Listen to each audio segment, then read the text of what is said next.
ماینکرافت، ولی اگر بمیرم باید نام خانوادگیم رو لو بدم.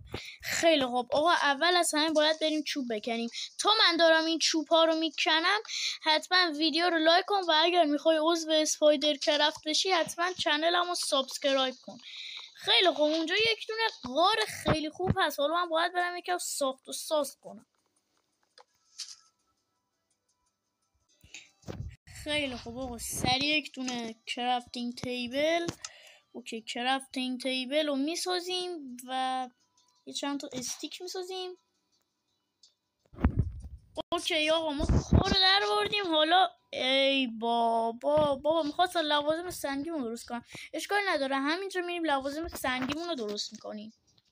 خیلی خوب آقا، ما ساخت و ساز کردیم ولی الان مشکلمون یه چیزای بزرگتره. خیلی خب ما باید الان بریم با اینا جنگ کنیم. تا اون موقع من ویدیو رو کات میکنم. آقا ببینید اینجوری نمیشه ما اینجا وایسیم با اینا جنگ و دعوا کنیم. باید مثل جت بود کنیم. من نام خانوادگیمو این دفعه لو نمیدم. من نام خانوادگیم رو لو نمیدم. 100 دفعه من نام خانوادگیم رو لو نمیدم. خدایا بسم الله الرحمن الرحیم. خدای به امید که زنده بمونم. خدای به نام خدا. خدای به نام خدا.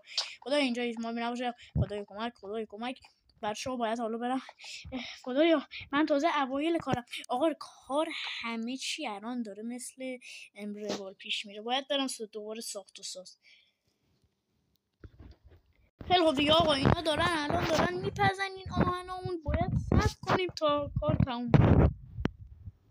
آقا آیرون پیککس رو ساختی. پشمام دایموند بچ دایموند رو پیدا کردم. لازم نیست من نام خانوادگیم رو لو بدم. تا من اینا رو میکنم کار میکنم. بچه ها دایموند رو پیدا کردیم. ببینید دستم. ببخشید این دستمه. لازم نیست نام خانوادگیم رو لو بدم. خدا رو شکر. تا ویدیو بعدی. خداحافظ. ای وای مردم.